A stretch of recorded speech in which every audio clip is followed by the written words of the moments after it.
एक गहरे जंगल के बीच एक आदिवासी औरत अपनी बकरियां चरा रही थी। हर तरफ खामोशी थी, बस बकरियों की घंटी बज रही थी। और तभी उस खामोशी को चीरता हुआ एक भयानक और खतरनाक दिखने वाला तेंदुआ अपना पहला शिकार करता है।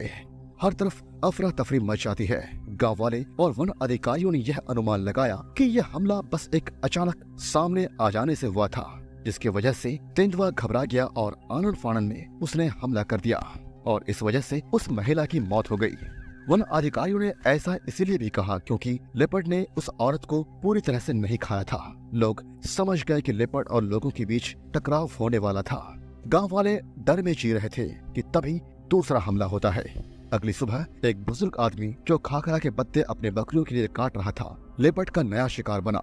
उसका कुछ हिस्सा खा लिया गया था। जैसे जैसे दिन बीत रहे थे, आदमखोर की दहशत बढ़ती जा रही थी। उस रात लेपर्ड ने एक और बुजुर्ग महिला गट्टूबाई गुजर को एक अकेली पहाड़ी पर बना घर से उठा लिया। घर वाले जब रात को ढूंढते हुए गए तो सिर्फ उसके नथ और खून से भीगे कपड़े मिले। अगले दिन उन्हें एक लाश मिली। सिर्फ उसका सर और कुछ छोटे हिस्सों के अलावा सब कुछ खत्म हो चुका था। गांव वाले समझ नहीं पा रहे थे कि अचानक तेंदुओं का हमला कैसे बढ़ गया और हर तरफ अफरा तफरी का माहौल कैसे पैदा हो गया। हालांकि तेंदुए का ऐसे गांव वालों पर हमला करना एक अजीब सी बात लगती है, लेकिन यह ह्यूमन वाइल्ड लाइफ कॉन्फ्लिक्ट का नया चैप्टर है। जंगल कम होते जा रहे हैं और लेपर्ड जैसे शिकारी जानवर अपने हंटिंग ग्राउंड्स खो रहे हैं।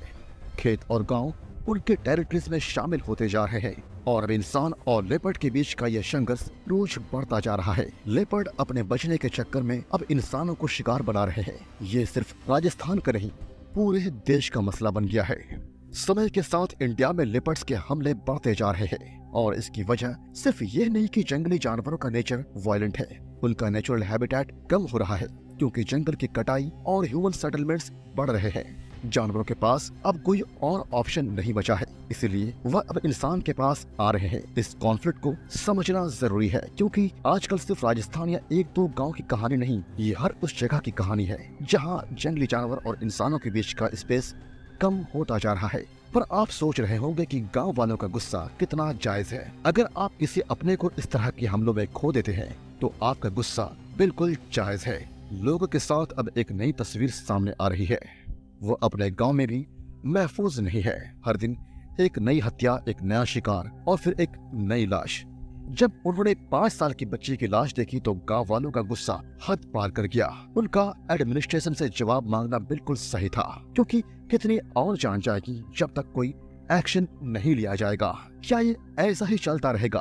आज हम एक चौराहे पर खड़े हैं जहां जंगल और इंसान के बीच का ये जंग कब तक चलेगा यह कोई नहीं जानता। जब तक Indian government human animal conflict को सीरियसली नहीं लेती और कंजर्वेशन और रिहैबिलिटेशन के बीच एक बैलेंस नहीं बनती, तब तक ऐसे हादसे होते रहेंगे। लेपर्ड जैसे एनिमल्स को प्रोटेक्टेड एरियाज में वापस लाना, उनके लिए हंटिंग ग्राउंड्स को वापस बनाना जरूरी है। गांव वालों की सुरक्षा भी उतनी ही जरूरी है जितना जानवरों का अपना हैबिटेट। पर इसका सॉल्यूशन क्या हो सकता है?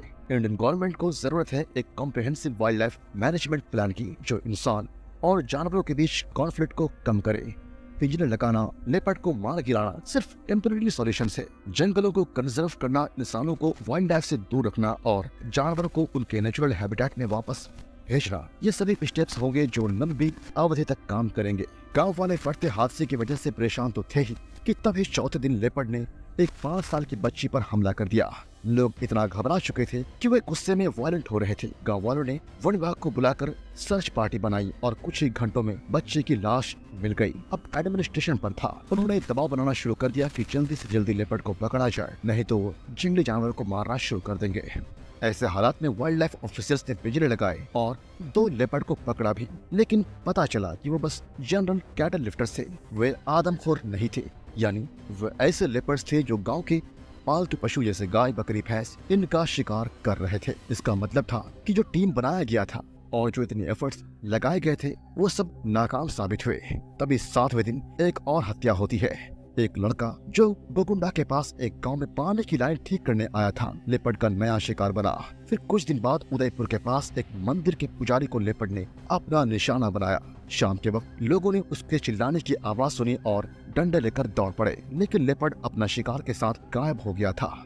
10वें दिन फिर से एक औरत जो जंगल के पास चारा डाल रही थी लेपर्ड का शिकार बनती है। लोग भागे, चिल्लाए, लेकिन लेपर्ड अपना काम करके निकल गया था। लेपर्ड के हाथ ने उसका गला चीर दिया था, लेकिन गांव वालों ने आने में देर नहीं की और तभी लेपर्ड भाग गया। गांव वाले अब और इंतजार करने को तैयार नहीं थे। रास्ते बंद कर दिए गए, एडमिनिस्ट्रेशन से जवाब मांगा गया। ऐसे में शिकार शुरू हुआ। लेपर्ड्स का आतंक अब हद से ज्यादा बढ़ चुका था। 2 अक्टूबर को हैदराबाद से बुलाए गए बड़े शिकारी नवाब शफकत अली खान वहां पहुंच गए। एक के बाद एक लेपर्ड का पीछा किया गया और अभी भी शिकार जारी है। अब लेपर्ड को अपनी जान बचाना मुश्किल लग रहा था। अब सिर्फ एक शिकार बचा था और वह था खुद आदमखोर लेपर्ड का, क्योंकि वाइल्ड लाइफ वार्डन ने उसे अब आदमखोर घोषित कर दिया था। दोस्तों, ये थी पूरी ग्राउंड रिपोर्ट उदयपुर के आदमखोर तेंदुए के बारे में। वीडियो अच्छी लगी तो लाइक कीजिएगा और हमें बताइए कि ऐसी सिचुएशन को कैसे हैंडल किया जा सकता है, और अपने दोस्तों को और परिवार वालों को यह वीडियो शेयर जरूर कीजिएगा। धन्यवाद।